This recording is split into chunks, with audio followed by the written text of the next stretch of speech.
अस्सलामुअलैकुम my dear students, उम्मीद है कि आप सब ठीक होंगे।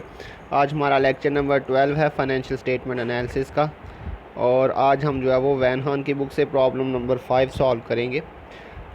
अ company has total annual sale all credit of 4 lakh and a gross profit margin 20%. Its current assets are 80,000, current liabilities 60,000, inventories 30,000 and cash 10,000. How much average inventory should be carried if management wants the inventory turnover to be 4? जी बच्चों, तो इस question में हमने क्या निकालना है, इस part में एवरेज इन्वेंट्री बतानी है। यहाँ पे उसने आपको इन्वेंट्री बताई हुई है 30,000, लेकिन ये इन्वेंट्री है, उसने हमसे एवरेज इन्वेंट्री पूछी हुई है। उसने कहा अगर आपका इन्वेंट्री टर्नओवर कितना हो 4। तो फर्स्ट पार्ट में बच्चों हमने एवरेज इन्वेंट्री निकालनी है। तो इन्वेंट्री टर्नओवर उसने आपको दिया हुआ है, तो ये उसका हमने फार्मूला अप्लाई किया है बच्चों। इन्वेंट्री टर्नओवर रेशो का क्या फार्मूला है? Cost of goods sold divided by average inventory. अब इसके अंदर हमें जो है इन्वेंट्री टर्नओवर रेशो तो उसने हमें बताया हुआ था, तो कॉस्ट ऑफ गुड्स सोल्ड हम कैलकुलेट कर लेते हैं। कॉस्ट ऑफ गुड्स सोल्ड का फार्मूला बच्चों net cell minus gross profit. तो नेट सेल भी गिवन है, ये देखिए क्वेश्चन के अंदर ये सेल उसने बताई थी 4 लाख, और ये ग्रॉस प्रॉफिट मार्जिन भी उसने बताया था 20%। तो ये बच्चों इसमें वैल्यूज़ पुट करते हैं। ये हमने 4 लाख पुट किया, ग्रॉस प्रॉफिट जो है वो 20% था। तो ग्रॉस प्रॉफिट परसेंटेज में दिया हो, ये हमने हमेशा सेल के ऊपर चार्ज करना होता है। ये सेल थी 4 लाख, तो इसके ऊपर हमने 20% लिया बच्चों, तो इस पर 20% लेंगे तो ये आ रहा है 80,000। इसको बच्चों 4 लाख में से माइनस किया तो ये आपके पास डिफरेंस आ रहा है 3,20,000। अब बच्चों इन्वेंट्री टर्नओवर रेशोस ने हमें बताया था क्वेश्चन के अंदर खुद ही 4 टाइम, और ये कॉस्ट ऑफ गुड्स सोल्ड भी आ गया। तो इनकी वैल्यूज़ पुट कर लेते हैं बच्चों हम। यहाँ पे क्वेश्चन के अंदर ये देखें, हमने इन्वेंट्री टर्नओवर रेशो 4 पुट किया, और यहाँ पे कॉस्ट ऑफ गुड्स सोल्ड हमने जो अभी कैलकुलेट किया 3,20,000, और एवरेज इन्वेंट्री अब इनकी जगह चेंज कर देती हैं। ये 4 यहाँ पे आ जाएगा और एवरेज इन्वेंट्री इधर चली जाएगी।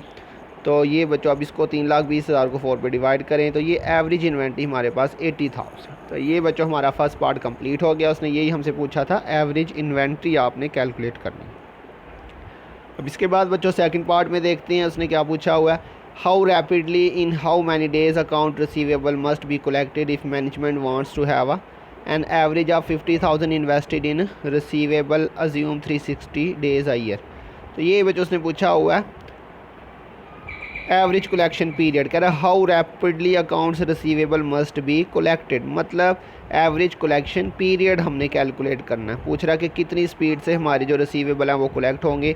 अगर हमारी जो है वो रिसीवेबल कितने हों, 50,000 हमारे रिसीवेबल हों तो इसके लिए बच्चों एवरेज कलेक्शन पीरियड का फार्मूला अप्लाई कर लेते हैं। बिल्कुल सिंपल फार्मूला बच्चों एवरेज कलेक्शन पीरियड का 360 days over debtors turnover ratio.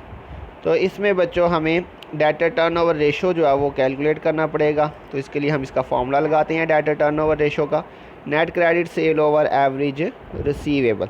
तो नेट क्रेडिट सेल भी क्वेश्चन में गिवन था 4 लाख, और एवरेज रिसीवेबल भी उसने हमें क्वेश्चन में दिया था ये 50,000।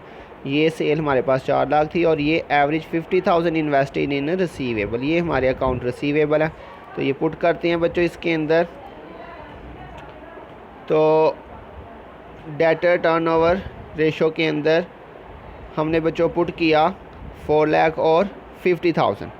जी बच्चों ये हमारा एवरेज कलेक्शन पीरियड का वही फार्मूला, इसको हमने वैसे लिखा हुआ है। ये हमने अभी पीछे फार्मूला लगाया था डेटर टर्नओवर रेशो का। क्या फार्मूला था इसका बच्चों? Net credit sale over average receivable.